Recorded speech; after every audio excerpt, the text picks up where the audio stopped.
Deus conferiu dons aos seus filhos e demonstrou pela vida de Cristo o altruísmo que caracteriza sua natureza. Seus filhos são chamados a refletir sua benevolência no uso de seus dons, de recursos pessoais, materiais, familiares e também da sociedade. O que a expressão cristianismo prático transmite a você? O programa Lições da Bíblia desta semana destaca temas ligados às relações patrão-empregado, aos deveres cívicos, ao casamento cristão, à autoestima, ao dízimo e à mordomia, e os relaciona à prática do cristianismo.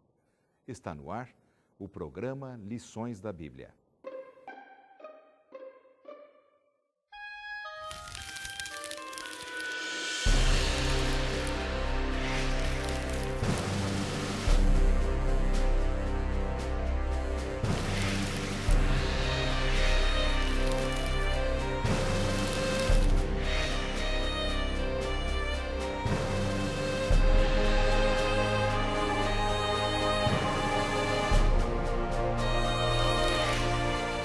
Nisto conhecemos o amor, que Cristo deu a sua vida por nós, e devemos dar a nossa vida pelos irmãos.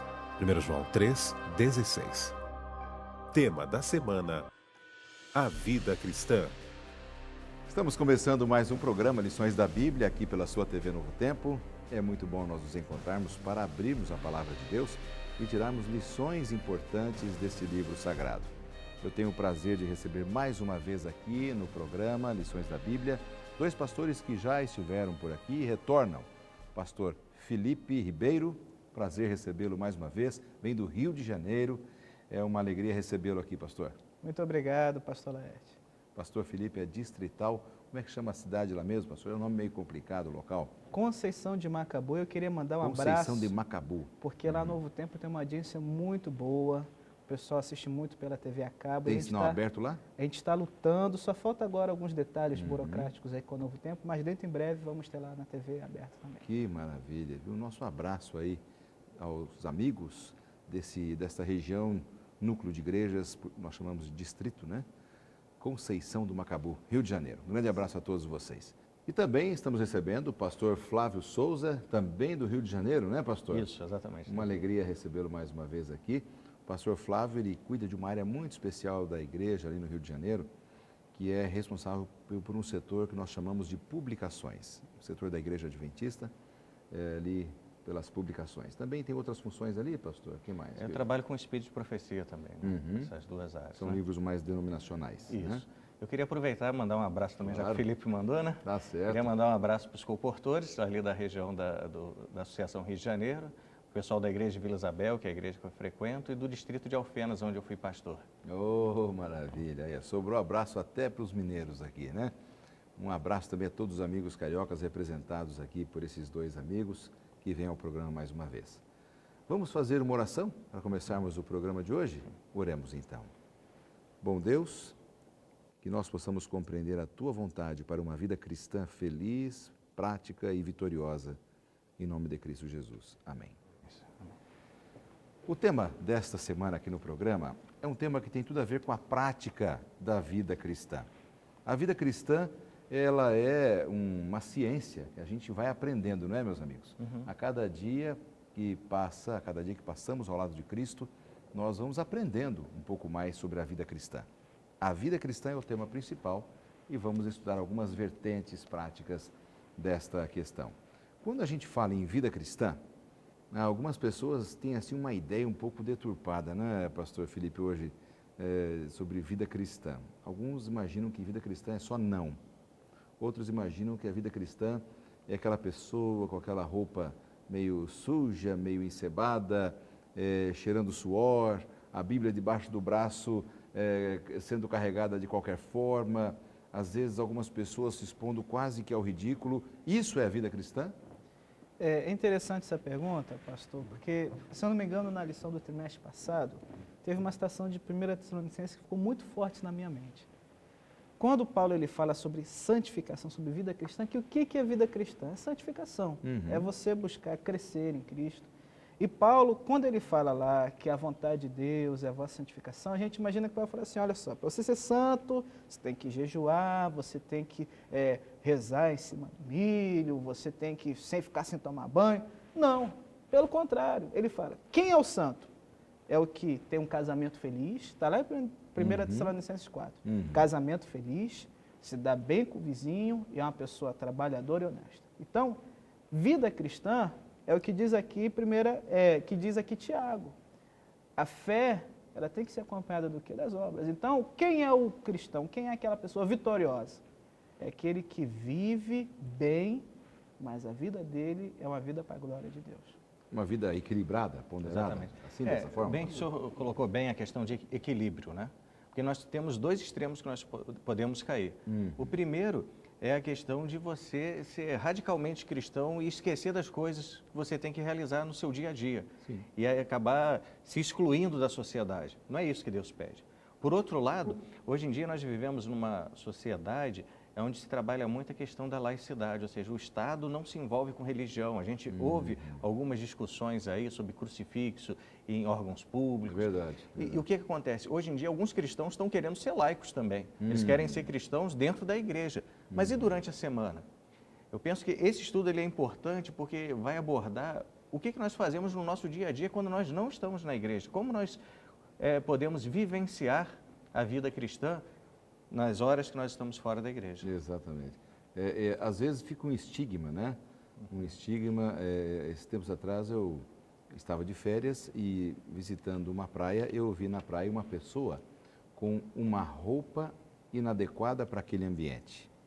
Né? Era um casal, eles estavam com uma roupa completamente fora daquele ambiente. Por exemplo, o homem só faltou a gravata, porque ele estava com um blazer, uma camisa e uma calça, recolhida um pouquinho a calça, andando na areia, a senhora com o vestido quase arrastando pelo chão, mas não era assim um modismo no sentido assim de que a pessoa estava numa festa e foi à praia. Era realmente aquele o estilo de vida deles. E eu ouvi naquele dia as pessoas falando assim, nossa, que gente mais ridícula. E eu fiquei ofendido com aquilo, né?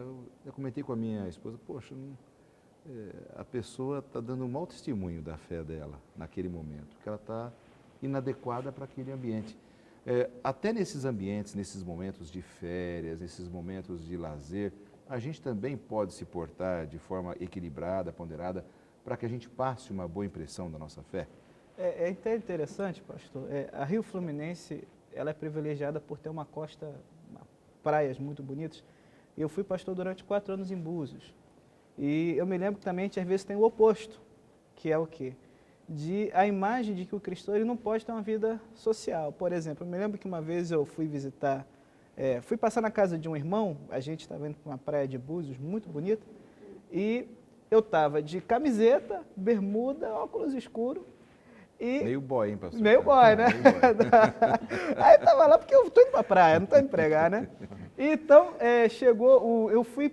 eu fui deixar algum material na casa do irmão, era minha folga, segunda-feira, e tinha uma visita na casa do irmão.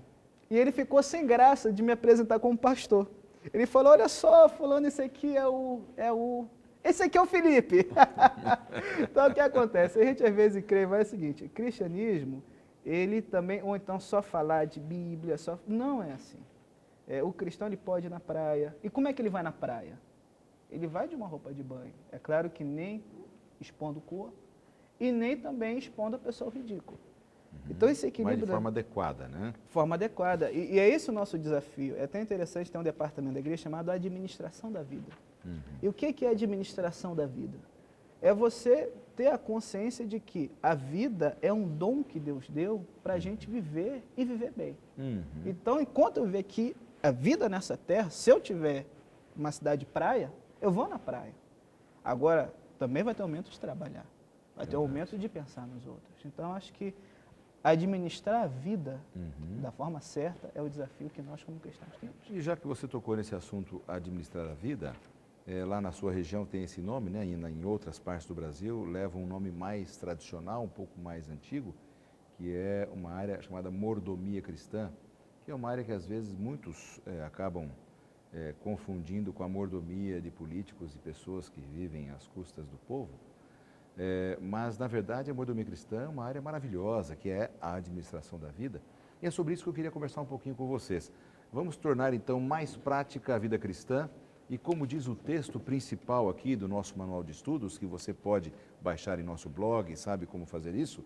O texto principal diz assim: nisto conhecemos o amor, está na primeira carta de João, capítulo 3, verso 16.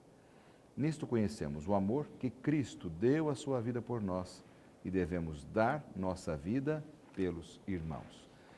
Isto também envolve a questão que nós falamos aqui, mordomia. Vamos falar um pouquinho sobre essa parte da mordomia, Pastor Flávio, a sua compreensão sobre esta palavra na vida do cristão moderno hoje. Então, pastor, a mordomia é a responsabilidade que o cristão tem, né, diante de Deus, dos bens, dos dons, de tudo que ele recebeu. Não apenas do que ele recebeu, mas da forma com que ele vai usar isso que ele recebeu. Então, veja, a ideia de mordomia aqui é de mordomo, é de servo. É aquele que trabalha para a causa de Deus. Ele utiliza as coisas que ele recebe. Ele entende que tudo que ele tem, na verdade, ele não tem. É de Deus. Ele recebe de Deus. Sabe? Na verdade, nós não temos nada. A gente nasce sem nada e vai embora sem nada. Morre sem nada, né? E Deus, em nenhum momento, ele deu para cada um de nós aqui um documento escrito que passou a posse desses bens ou desses talentos para cada um de nós. Claro. Né? Então, há uma responsabilidade nossa de como nós vamos usar os nossos bens, o nosso talento, o nosso tempo. E a gente pode refletir um pouquinho sobre isso. Por exemplo, aonde que eu gasto o meu tempo? Os meus pensamentos, aonde vão na maior parte do tempo? As minhas forças, as minhas energias, eu estou gastando no quê? Quais são as escolhas que eu estou fazendo a cada dia? Eu gosto muito meu dinheiro eu gasto onde? Exatamente. Né? Então, eu gosto muito de Salomão, que lá em Eclesiastes 2,17, ele diz que embaixo do céu é como se corresse atrás do vento. E se você parar para pensar na pessoa correndo atrás do vento, o que você imagina? Parece que é doido. Mas o que a gente faz aqui na Terra é correr atrás do vento. É verdade. Você observa que quando a gente vai comprar alguma coisa, a gente compra, depois que é nosso, a gente já vê que não tem aquele valor todo, e a gente vai atrás de outro, e a gente nunca está satisfeito. A gente é criado numa cultura no Brasil, no mundo todo, mas uma cultura muito consumista, né? E às vezes Satanás põe na mente das pessoas: você só vai ser feliz se você tiver aquilo ou aquilo outro. Só vai ser feliz se você tiver aquele carro 0 km daquela marca tal, ou aquele tênis daquela marca tal, ou um iPad, ou um equipamento eletrônico, qualquer que seja, entende? Um tablet. Sabe, eu acho que às vezes assim, a gente é muito movido ao consumo e depois a gente acaba tendo as coisas e fala assim: era isso? Agora eu quero outras coisas. É uma ilusão, né? Acaba sendo uma ilusão. Esse é um grande detalhe, né, pastor Felipe? É uma coisa muito interessante como hoje a questão de posse é uma coisa que a gente não tem nem a ideia bíblica e nem a ideia real. Porque, por exemplo, se você faz o financiamento de um carro em 60 vezes, você não tem um carro, você tem uma dívida de 60 meses. Entendeu? E o que acontece? Esse carro, cadê esse carro? Você às vezes nem chega a ser seu, porque você não espera nem quitar, já passa. O dinheiro, por exemplo, eu lembro que antigamente, minha mãe, minha avó, o dinheiro sacava o salário, botava no potinho, ia administrando, estava acabando. Hoje a gente não vê mais o dinheiro. Então, o dinheiro, a coisa de propriedade nossa, está uma coisa assim, virtual. Você não sabe o que você tem, você não sabe o que você quer, e quando você alcança, você não sabe o que fazer. Quando a gente não sabe o que tem, também é fácil gastar o que não tem, né? Então, vira uma bola de neve. Então, nesse caso, a mordomia cristã é uma coisa importante na vida do cristão, não é? A vida cristã, sem a mordomia, sem a administração da vida, pastor, lá na sua região tem esse termo, né? Ela não é completa. É esta a ideia que a gente encontra na Bíblia, pastor Flávio? Exato. A ideia da Bíblia sempre vai ser cada um de nós como servos. Glorificando a Deus. Glorificando a Deus. E a gente encontra vários exemplos na Bíblia. Um exemplo que eu gosto muito é o de Jesus no lava-pés. Ali ele se apresenta como servo. Sim. E se a gente observar no texto, a gente vai ver que João ele gosta dos detalhes quando ele explica. E ele apresenta 3 detalhes interessantes que é o que Jesus sabia. A gente vê logo no início, no verso 1, que ele sabia que aquele era o momento dele. Logo em seguida ele morreria. A pergunta é: será que eu vou servir se eu souber que eu estou morrendo, que eu estou passando por um problema sério? A segunda coisa que Jesus sabia, que nós podemos ver aqui em João 13, verso 3, quem ele era, que ele vinha do Pai. E tem alguns que às vezes têm medo de servir, porque se eu servir a ele, eu vou ficar abaixo dele. Eu vou ter que ser servo dele para a vida inteira. E alguns com medo de perder a posição não servem. E a terceira coisa que Jesus sabia, que a gente pode ver aqui no verso 11, é quem era o traidor, que era Judas. Mesmo sabendo o que ele faria, Jesus toma a decisão de servi-lo. Será que quando a gente sabe que alguém vai nos pagar o bem com o mal, a gente continua servindo? Essa é a orientação da Bíblia, em toda ela. Nós estamos aqui como servos. O que a gente precisa perceber é que há duas grandes tragédias na vida do cristão. A primeira é quando ele não recebe a misericórdia de Deus e o perdão, não aceita. A segunda é quando ele aceita a misericórdia, aceita o perdão, mas não transforma isso em serviço. Porque o nosso objetivo é transformar isso em serviço. Você recebe de Deus e você passa adiante. E esse é um problema que a gente às vezes observa. A religião, para mim, é para resolver o meu problema, a minha necessidade, para eu me sentir feliz. E se isso está acontecendo, alguma coisa se perdeu no caminho. Se a religião é só para resolver o meu problema, não é para eu ajudar o próximo, está faltando alguma coisa. Exatamente. Quem vive para si mesmo não vive para ninguém, né? Exatamente. É verdade. É uma vida puramente de egoísmo. Bom, nós vamos para um rápido intervalo e nós voltamos em instantes com a continuação desse tema e do tema principal dessa semana, que é vida cristã. Voltamos em instantes.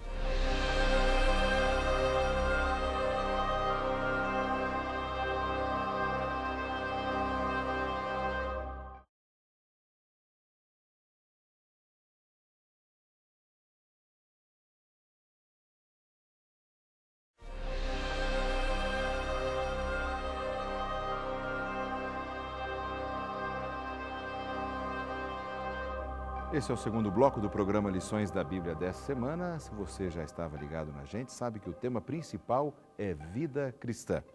Como nós podemos desenvolver uma vida cristã para a honra e glória de Deus, para trazermos também alegria e bênçãos para o mundo em que vivemos. Eu recebo aqui dois pastores que vêm do Rio de Janeiro, os pastores Felipe e Flávio. Uma alegria poder estar conosco aqui, os dois pastores. E nós vamos continuar a nossa conversa agora dentro de um outro aspecto, dentro do tema dessa semana.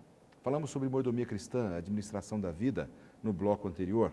E uma das formas de nós sermos bons administradores da vida, bons mordomos cristãos, mordomos de Cristo, é entendermos a questão do dízimo. O nosso material traz esse tema e vale a pena você acompanhar aí também sobre esse tema especial. Pastor Felipe, o dízimo, como é que a gente pode entender hoje? Esses dias alguém falou assim para mim, olha, o dízimo eu posso administrá-lo da maneira como eu quiser, porque um líder religioso me disse que era para eu começar a frequentar a igreja dele, porque ele estava dando desconto no dízimo. Explica para a gente o que é o dízimo, o que é desconto de dízimo, se isso existe, se isso não existe, para que todos nós possamos compreender a verdadeira função do dízimo e para que ele serve, para que ele existe. Certo. Pastor Laerte, é importante a gente ter isso em mente, porque acho que o dízimo hoje é uma verdade que a gente tem que resgatar dentro do cristianismo. Por quê? O dízimo, ele aparece no Antigo Testamento antes mesmo da lei ser dada no Sinai. Então você vê lá em Gênesis que Abraão deu dízimo de tudo que tinha para Melquisedeque, que era um sacerdote do Deus vivo. Nós temos Jacó prometendo que se Deus o abençoasse, ele ia dizimar. O que significa dízimo? Dízimo, a palavra significa 10%.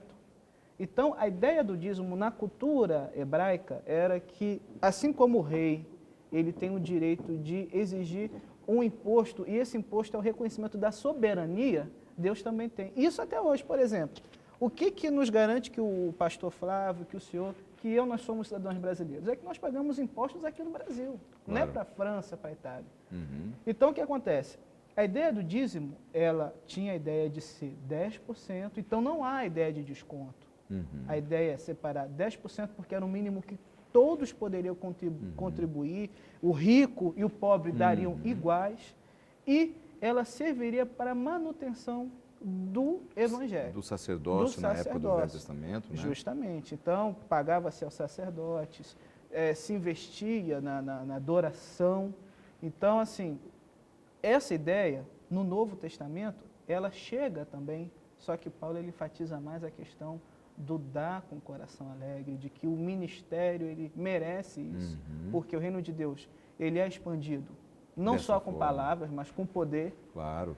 E, infelizmente, assim, na história, pastor, a gente vê que os cristãos eles perderam um pouco essa ideia. Por exemplo, na Idade Média, as pessoas tinham a ideia de que o dízimo ele podia ser um valor que o rei ou o líder religioso podia predeterminar. Os cristãos primitivos eles tomaram a posição anti a lei de Deus, antinomista, então eles achavam que isso já não era mais obrigatório aos cristãos. Então o que acontece? A partir do momento em que a reforma protestante começa e a ênfase nas missões, os cristãos eles começam a ter uma consciência de que, poxa, para a gente estar aqui reunido levando a palavra de Deus, o evangelho chegar em outros lugares, tem que ter uma participação. Tem que ter realmente esse suporte, né? Esse suporte financeiro. E isso é uma obrigação do cristão, do crente, né? Que ama Deus. Talvez isso tenha sido desgastado, esse é um assunto desgastado pelo mau exemplo de muitos líderes religiosos. Vamos falar a verdade, sem citar nomes, sem citar religião, não estamos aqui querendo ofender ninguém, mas, lamentavelmente, um assunto tão importante, tão bonito do aspecto espiritual, porque mostra a minha humildade, a minha dependência de Deus também, isso foi sendo desgastado pela vida de muitos líderes religiosos que transformaram a palavra religião em comércio em muitos segmentos, não só do Brasil, mas do mundo todo. É uma pena. Pastor, é importante ressaltar também, como bem o pastor Felipe colocou, que em algum momento alguns cristãos, um grupo de cristãos não deram dízimo, isso não quer dizer que ele foi abolido naquele momento. Claro. Assim como o sábado, em alguns momentos, em alguns grupos, não foi guardado. A verdade voltou à tona. A função do dízimo é levar o evangelho, sempre foi essa. No Antigo Testamento ela apontava para um Messias que viria. Para o Novo Testamento ele aponta para um Messias que já veio. Nos dias de hoje nós pregamos o mesmo evangelho que os levitas pregavam no Antigo Testamento. Porque qual era a pregação do templo? Com a morte de um cordeiro, com os sacrifícios, um Messias que viria e nos purificaria de nossos pecados. Quando a gente olha, por exemplo, ali, todo o ritual do santuário, todos os utensílios, a gente percebe ali que cada um daqueles utensílios eram como se fossem discípulos, dando testemunhos. Por que eu digo isso? Por exemplo, a pia. A pia de purificação, ela é o único móvel do templo que não tem medida. A Bíblia não diz quantos côvados, qual é a largura, qual é o tamanho. E por que isso? Porque a purificação de Deus, ela não tem limite. Não depende da quantidade de pecado que você cometeu para ser purificado. Cada um daqueles espaços, o santo, o santíssimo, cada parte do santuário, cada ritual ali apontava para o Messias que viria. Os dízimos eram dados ali para que aquele sacerdócio continuasse sendo mantido e revelasse essa importante mensagem para as pessoas do povo de Israel. Hoje o dízimo ele é dado para que essa verdade e o cumprimento que aconteceu lá no Calvário continue sendo divulgado. Ou seja, a função não mudou. Entrou o Antigo Testamento, o Novo Testamento, estamos hoje, mas a função do dízimo permanece a mesma. Mudou apenas a opinião dos seres humanos, mas o objetivo de Deus permanece. A dificuldade que a gente percebe, eu acho que é importante, como a gente falou aqui em mordomia, é o seguinte: quando nós entendermos que Deus quer 100% da nossa vida, a gente não vai ter dificuldade em dar 10%.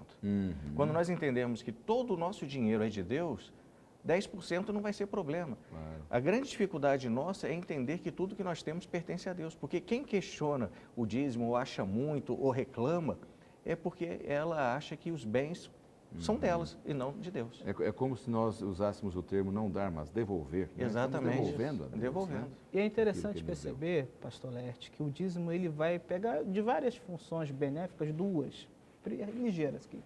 Primeiro, o dízimo ele me ensina que eu não sou o centro desse mundo, entendeu? Eu acabo desenvolvendo altruísmo, entendeu? Que outras pessoas elas podem ser beneficiadas pela minha vida. Então, por exemplo, quando eu devolvo a Deus 10% e faço um pacto com Deus de oferta, eu estou quebrando, não vou dizer demônio, porque o pessoal, tudo é obra do demônio hoje, não. Mas eu estou quebrando uma tendência minha de ser egoísta, de tudo ser materialista, né? Secularizado. E quanto mais, melhor. E a segunda coisa benéfica, que o dízimo e a oferta vai nos ajudar, é o seguinte: uma pessoa que não é irresponsável, mas uma pessoa que não é controlada financeiramente, ela não vai conseguir nem ofertar nem dizimar. Quando eu aprendo o princípio do dízimo, da soberania de Deus, de que o dinheiro que eu tenho não é para gastar de qualquer jeito, de que eu tenho que separar uma parte dele, isso vai me ajudar. Isso organiza a minha vida. Organiza a minha vida, entendeu? Porque eu sei que é um dinheiro certo. Então, Exato. se eu tenho que separar a minha parte para Deus, eu não vou estourar o limite do meu cheque especial, porque vai me fazer falta amanhã. Então, Claro. a gente tem que ver assim, sabe qual é o problema hoje? E até eu falo, hoje o problema de as pessoas não serem cristãos é que os cristãos, eles só veem de uma forma crítica. Então, assim, eu tenho que ver uma forma positiva, que é o que a palavra de Deus bota, a salvação. Então, é uma bênção ser dizimista. Para mim é. Por quê? Eu aprendo a me organizar. Claro, Por para quê? mim também é. Eu aprendo a ser altruísta, eu estou lutando contra o egoísmo e Deus, ele sempre recompensa aquele que é fiel. Bom, bem dentro desse tema, nós temos uma pergunta que foi enviada por uma telespectadora, vamos ver agora. Olá, meu nome é Marilise. Alguém me disse que o dízimo não foi citado no Novo Testamento, apenas no Antigo Testamento. Isso é verdade? Se for verdade, isso significa que ele foi abolido pelos apóstolos? Está aí a pergunta da Marilise, como é que nós podemos responder para ela? Quem quer começar aí? Bom, eu começo então. Há algumas passagens no Novo Testamento, vou citar apenas uma, depois o pastor Felipe dará sequência. Sem dúvida. Mas Mateus 23 diz o seguinte: ai de vós, escribas e fariseus, hipócritas, que dais o dízimo da hortelã, do endro e do cominho, e tendes negligenciado os preceitos mais importantes da lei, a justiça, a misericórdia e a fé. Deveis, porém, fazer essas coisas, sem omitir aquelas. Então, primeiramente, Qual é o texto mesmo, pastor? Mateus 23. Mateus 23. A primeira coisa que nós percebemos aqui é uma citação do dízimo. Então, não é verdade que não há uma citação do dízimo no Novo Testamento. Além disso, o que Jesus diz aqui bem claramente é o seguinte: você deve praticar a justiça, a misericórdia e a fé, mas não deve omitir a devolução do dízimo. É exatamente isso que Jesus está dizendo aqui para os fariseus. Se o dízimo fosse abolido no Novo Testamento, essa seria uma oportunidade especial para Jesus dizer agora. Com certeza. Chegar e dizer, olha, bom, é o seguinte, seja justo, seja bom e dízimo, pode esquecer que isso é do Velho Testamento. Mas o que Jesus está dizendo aqui não é isso. Ele está dizendo, vocês estão sendo perfeitos, no sentido de dar o dízimo direitinho, só que vocês estão esquecendo o mais importante. Faça o mais importante, mas não deixe de fazer a devolução do dízimo. Justamente. E é interessante a gente perceber o seguinte também na palavra de Deus. Sim. Quando a igreja primitiva ela começa, a gente tem que entender que tudo é novo para eles, é uma nova aliança. Então, por exemplo, lá em Atos, por que a gente não encontra o dízimo de uma forma específica em Atos? Porque qual era a atitude dos primeiros cristãos? Eles, ao se converterem, eles entregavam tudo que eles tinham para a administração dos apóstolos. Você não tem assim, eu continuo no meu emprego e vou... Não, eles abandonavam toda a vida passada e agora eles começavam do zero. Então, acontece, Paulo e Atos não se detêm de início nessa ideia de dízimo, porque como você vai dizimar de algo que você abriu mão? Então, só que acontece o seguinte, a gente vê em 1 Coríntios, capítulo 9, Paulo já desenvolvendo a ideia de que o ministério evangélico ele tem que ser sustentado. Então, em 1 Coríntios 9, ele fala o seguinte, olha, a gente fala que aqueles que vivem do evangelho, eles têm que ser mantidos pelo evangelho. Por quê? Porque a ideia, o sistema do dízimo, ele vai favorecer a expansão do reino de Deus. Essa ideia também, o dízimo, ele não é condenado no Novo. Por exemplo, você tem aqui em Hebreus 7, o autor de Hebreus dizendo que Abraão deu dízimo a Melquisedeque. Hebreus aqui no livro, ele busca demonstrar a superioridade da nova aliança em relação à antiga. Sim. Quando ele fala do sacrifício de animais, ele fala, isso agora se tornou obsoleto pelo sangue de Cristo. Ele fala que o sábado, ele toma um contexto maior porque é um símbolo do descanso de Deus. Só que aqui no dízimo ele não fala nada, ele apenas fala o seguinte, o dízimo foi dado por alguém que reconheceu que havia alguém maior. Se fosse sido abolido, o que o autor de Hebreus falaria? Olha, o dízimo, ele encontrou algo que é maior, que é o quê? A conversão da vida, ou a entrega da vida a Deus, igual que a gente vê algumas pessoas dizendo, eu não dizimo porque a minha vida é consagrada a Deus. Isso é uma grande mentira. Por quê? Não existe ninguém que viva hoje exclusivamente para Deus. A gente tem nossa família, tem que trabalhar.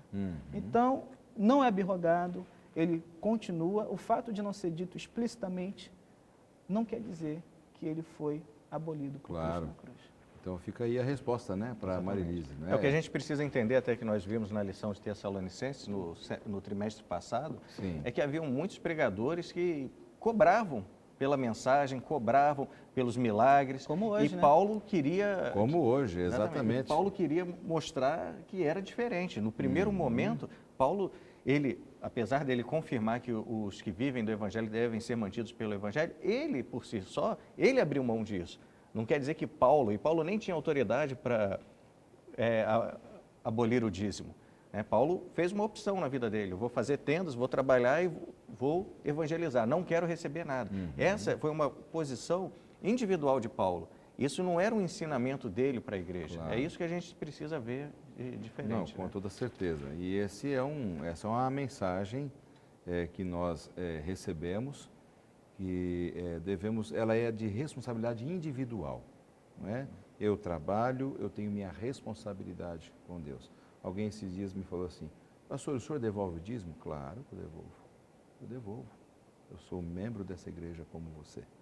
Não é? É minha responsabilidade. Eu sinto, não apenas dou o meu dízimo, como dou minhas ofertas, porque isso é importante. Isso faz parte da vida de um cristão. Pastor, então, a gente tem que ter essa consciência, né? É importante nós observarmos que quando Deus pede de nós, Ele pede sempre tudo, pede a vida inteira. Quando você devolve o dízimo, você está demonstrando que a sua vida está nas mãos dele. Claro. É curioso que quando a viúva devolve aquelas 2 moedinhas, Jesus diz que ela deu tudo que possuía. Mas se a gente for para o grego, a palavra que aparece lá é vida, é bios. Ela deu a vida dela. Entende? O valor da dádiva dela não era na quantidade monetária que estava ali, mas era a própria entrega. Então, quando nós devolvemos o dízimo, nós estamos entregando a nossa vida. A dificuldade, eu volto a dizer, a dificuldade às vezes que nós temos de devolver o dízimo é simplesmente não entregar a vida a Deus. Exatamente. Fazendo isso na ordem certa, dando prioridade para aquilo que é prioritário, será uma coisa natural. E prazerosa. E prazerosa. Justamente. Prazerosa, muito bem lembrado. Bom, nós vamos para mais um intervalo e já voltamos com o terceiro e último bloco do programa Lições da Bíblia dessa semana. Voltamos já já.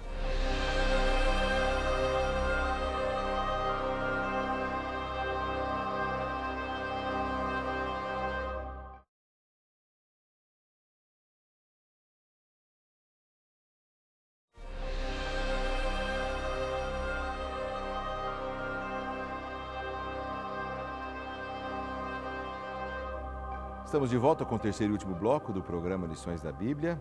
Nós estamos estudando sobre a vida cristã, conversando aqui com os pastores que vieram do Rio de Janeiro para nos ajudar aqui no nosso programa, os pastores Felipe e Flávio. Bom, eu quero aproveitar o início deste bloco para oferecer para você mais uma vez a oportunidade de você ter em sua biblioteca materiais excelentes da Casa Publicadora Brasileira, que é a nossa parceira aqui no programa.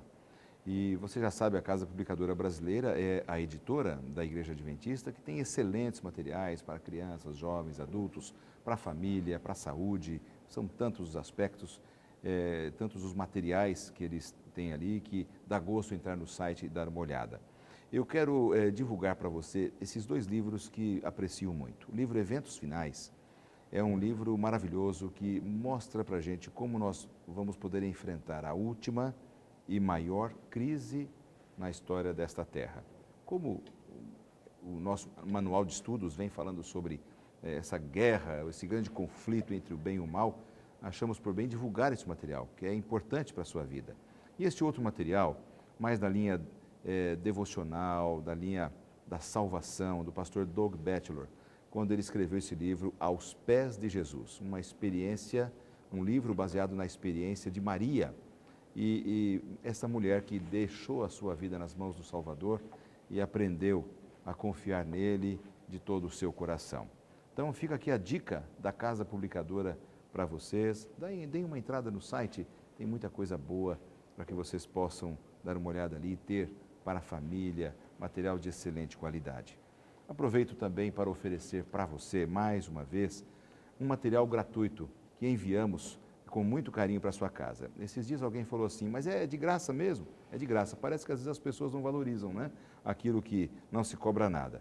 Mas realmente a Novo Tempo não cobra absolutamente nada por um material de excelente qualidade. Esta revista, ela sistematiza assuntos da palavra de Deus para que você, de forma organizada, aprenda mais sobre o plano de Deus. Inclusive sobre a vida cristã, você vai encontrar muita coisa conforme estamos estudando aqui no programa Lições da Bíblia dessa semana. Aproveite, faça o seu pedido, você já viu na sua tela aí todas as formas e não deixe passar aí essa oportunidade de ter esse presente da Novo Tempo para você.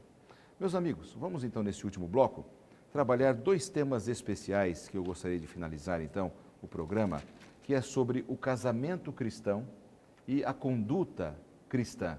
A gente vive numa época em que o casamento parece que perdeu o crédito, né? Perdeu completamente a credibilidade. Há pouco tempo eu ouvi uma atriz dizendo o seguinte: eu tenho 24 anos, estou no 7º casamento. Eu fiquei preocupado com aquilo. Uma moça bonita, famosa, aqui do mundo artístico de nosso país, deu uma declaração. Isso acaba formando opinião, né? Porque é uma pessoa, uma personalidade e tal. O casamento hoje realmente está em crise, a sociedade não está valorizando muito aquilo que Deus deixou. Como o cristão deve valorizar esta sagrada instituição que vem de Deus, na opinião de vocês? Vamos começar aqui com o pastor Felipe, depois o pastor Flávio emitindo a sua opinião. Certo.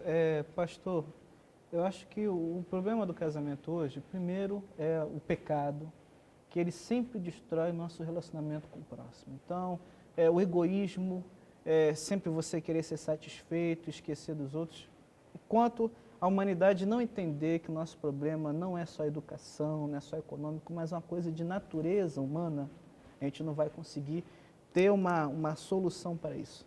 Eu acho que a segunda coisa também que tem confundido um pouco as pessoas, eu estava lendo há alguns dias um artigo do filósofo Luiz Felipe Pondé, e ele falou o seguinte, que hoje a gente vive uma cultura do politicamente correto, ou seja, hoje a cultura, ela nega que existem diferenças entre homens e mulheres. Pelo contrário, todos são iguais, todos têm direitos, os direitos são iguais, as pessoas são iguais, só que claro. É o seguinte, homens e mulheres, diz o filósofo até, são diferentes.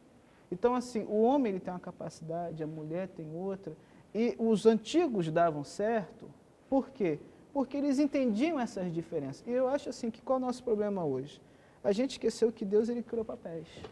E quais são esses papéis? A gente vê isso muito claro na Bíblia, e quando eu faço sermão de casamento, às vezes eu costumo dizer, e as pessoas ficam até assim de início meio fechadas. O papel do homem cristão, ele tem que ser homem, ele tem que ser provedor, ele tem que ser uma coluna, uma segurança na família dele. E a mulher? A mulher, quando a Bíblia fala que ela é auxiliadora, a expressão hebraica ali, para auxiliadora, é ter uma pessoa que tem uma leve vantagem, porque você não pode auxiliar alguém em que você está menos que a pessoa, né? Então, assim, o papel da mulher hoje tem se perdido porque há uma luta, um conflito não é nem de classe, mas de interesse, que não estão sabendo ser sanados. Então, a mulher ela tem perdido a função dela na sociedade. Ao mesmo tempo que ela quer ser igual ao homem, a família entra em uma desestruturação porque quando a mulher sai de casa, alguém tem que ficar com os filhos. E os filhos estão recebendo essas primeiras impressões de quem? Entendeu? Você vê um conflito de autoridade. Quem é que é a autoridade familiar? Os pais juntos, o homem ou a mulher? Então, acho que o nosso problema hoje é o seguinte, a gente tem que entender que Deus criou diferente, existem papéis diferentes, não é chegar dizendo, é tudo igual, vai dar tudo certo. Não é, difícil. Mas a graça de Deus, ela nos ajuda, é o que Paulo fala. Maridos, amai vossas mulheres, como Cristo amou a igreja. Qual vai ser essa resposta para o marido? A mulher ela vai se sujeitar... Vai ser submissa em amor, né? Em amor a um homem que ela confia. Pastor Flávio, sua Bem, eu percebo o seguinte, primeiro, nós precisamos entender o que é o casamento. O casamento ele é uma dádiva de Deus. 2 dádivas nós recebemos da vida sem pecado, o sábado e o casamento. E por que Deus instituiu o casamento quando ainda não havia pecado? Porque é importante para o homem. É para o homem ser completamente feliz e fazer o outro feliz. A dificuldade que nós vemos hoje em dia é que as pessoas elas se casam para ser felizes, mas não para fazer o outro feliz. Então, se não dá certo, eu vou partir para uma outra situação. E se não der certo, eu parto para outra. E aí se banaliza o casamento. E a sociedade que nós estamos vivendo hoje em dia é uma sociedade em que ela é tão materialista, que você está tão preocupado consigo mesmo, que você não está preocupado se aquela pessoa que se casou contigo vai se ferir, vai sofrer com a separação, o que vai acontecer com os filhos. É apenas o desejo de ser feliz e que muitas vezes esse desejo é só uma ilusão, porque ele descobre que num próximo casamento ele continua não sendo feliz, porque os problemas vão junto com ele. Sabe? O casamento é uma coisa tão sagrada que ele não fica só ali no Jardim do Éden. Quando Cristo fala sobre a união dele com a igreja, qual é a figura que ele usa? É o casamento. E no casamento cada um tem que dar um pouco. Você observa que quando Adão casou com Eva, vamos colocar assim, foi ferido o lado dele, certo? Quando Cristo iniciou a igreja, foi ferido o lado dele. Às vezes a gente se fere um pouco no casamento, mas a gente se fere por amor. E quando você se fere por amor, a cicatriz ela é rápida. E é interessante, pastor Flávio, esses dias eu vi uma história seguinte, curta. Um homem ele foi procurar o médico porque ele estava surdo e a mulher estava desesperada. Isso foi na Grécia, o doutor ele viu o ouvido e viu que dentro do ouvido do camarada tinha uma ervilha. Ele foi, retirou a ervilha e ele voltou a ouvir. Alguns dias depois o marido procurou o médico e falou assim, doutor, por favor, coloque a ervilha de novo no meu ouvido. Ele falou, por quê, meu filho? Olha, porque a mulher agora manda eu pegar lenha, a mulher manda eu jogar lixo fora, a mulher reclama que eu não escuto ela, então coloque de novo a ervilha no meu ouvido para eu poder não ouvir mais isso. Então o doutor falou o seguinte, meu filho, eu não vou colocar a ervilha de volta, por quê? O segredo do casamento é antes dela pedir para você jogar lixo fora, jogue. Antes de ela ter que mandar, tenha intuição, faça. Torne a vida dela relacionamento, um né? relacionamento Saudável. Saudável. Aí ele falou isso assim, ficou comigo. A gente não precisa esperar as pessoas pedirem ou mandarem fazer. Isso tem que ser uma iniciativa nossa. E é esse tipo de relacionamento até que Deus, por isso que Deus ele compara o casamento com a vida cristã. Sim. Muitas pessoas hoje têm buscado a separação conjugal em função de problemas no relacionamento gerados por coisas que às vezes os que estão casados acabam gerando. Por exemplo, pornografia, hoje a internet, quantos casais estão se separando porque um dos cônjuges pega o outro na internet, em sites pornográficos ou em conversas eróticas com outros parceiros. O casamento acaba a confiança, muitas pessoas estão se separando por causa disso. Que conselhos da palavra de Deus nós poderíamos dar para pessoas que estão enfrentando esta situação de separação em função de pornografia, de uma série de detalhes que têm atrapalhado a poligamia, né? Pastor Flávio, o que nós poderíamos dizer aí para pessoas que estão vivendo essa situação agora? Olha, no caso aí seriam duas pessoas, né? Uma que está passando pela situação porque o cônjuge acabou vendo pornografia. Sim. E tal, e aquele que está assistindo a pornografia, sim, né? Exatamente. Então aquele que está assistindo é colocar a sua fé em Cristo, ter a certeza que a gente sabe que todo vício é muito difícil de se libertar. Mas em Cristo é possível. Em Cristo é possível. Nós temos que acreditar nisso, confiar, porque essa é a verdade. Então, se hoje está lutando contra um vício, né, não consegue, ele tenta, ele pensa. O problema é o seguinte, é que às vezes a gente quer resolver com a nossa própria força. E a gente quer determinar. E em algumas situações a gente chega para Deus e diz assim, Senhor, eu vou ali pecar, mas eu já volto. É rapidinho, eu já te peço perdão. O que a gente tem que entender é o seguinte, o pecado, ele vai nos levar para mais longe do que a gente imaginava que iria. Ele vai fazer com que nós permanecemos mais tempo do que a gente imaginava que permaneceria. Porque o que ele faz? Ele te seduz e depois ele te escraviza. Nesse momento, o que a gente precisa é do poder de Cristo. É colocar a vida na mão de Cristo e permitir que Ele comece a trabalhar. E o cônjuge que está sofrendo isso, confiar, orar também e orar pelo outro. Claro. Porque a tendência natural é assim, passou o problema, a gente já querer excluir, já querer condenar, já querer... Então, a gente tem que trabalhar também o lado do perdão. O problema também é que hoje a sociedade nem considera isso como errado, né? É normal, né? E a gente acaba, como cristãos, tendo que ter cuidado, né, nessa questão do relacionamento conjugal. E pastor, rapidinho, e entra uma coisa importante, sabe o quê?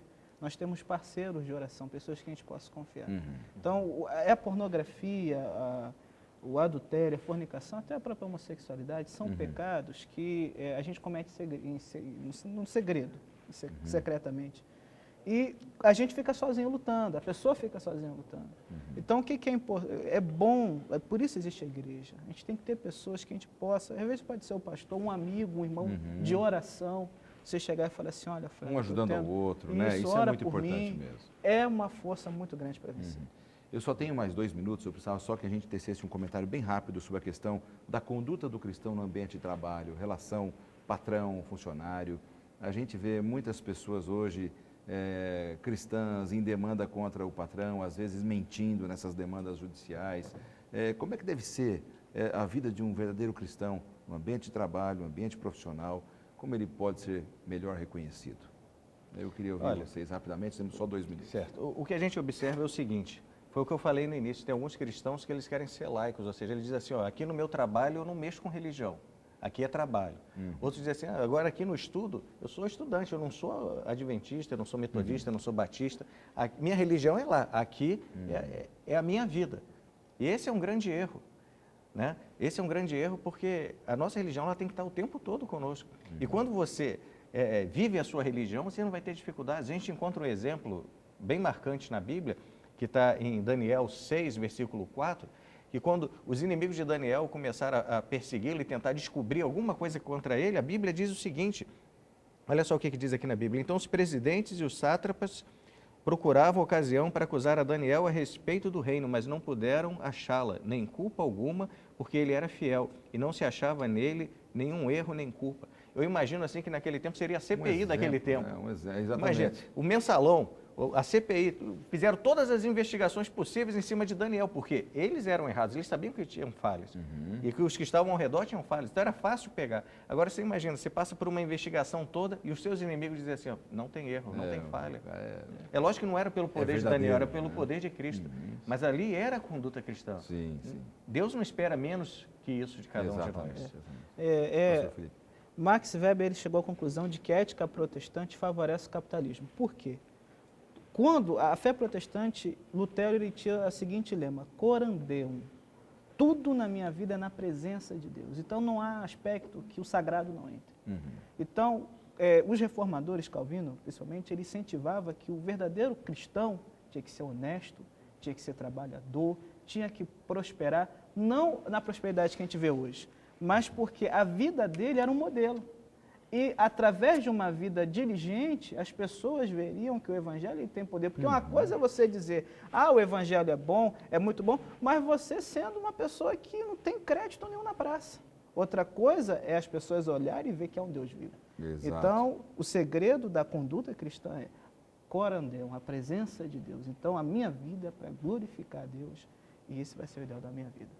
Que maravilha. Bom, meus amigos, nosso tempo se encerrou. Nós vamos fechar o programa. Eu quero agradecer muito aí a presença e a participação de vocês. Pastor Felipe, mais uma vez, muito obrigado. Obrigado, que Deus agradeço. abençoe o seu ministério. Obrigado pelos seus comentários aqui no programa. Pastor Flávio também. Deus abençoe Privilégio muito o ministério de nosso. vocês. E aqui estamos sempre de portas abertas. Tá bem? Eu quero agradecer também a sua audiência aqui na TV Novo Tempo, junto ao programa Lições da Bíblia. Nós somos um programa que procuramos tirar lições da Palavra de Deus para o nosso crescimento. Espero que você tenha crescido nos seus conceitos e que tenha gerado alegria no seu coração por ser um cristão verdadeiro. Convido você para orar comigo agora. Vamos orar? Obrigado, Pai querido, pelo chamado, pela convicção que nos dás de sermos cristãos em todos os momentos de nossa vida. Que o Teu Santo Espírito esteja nos movendo em todos os momentos, em nome de Jesus. Amém.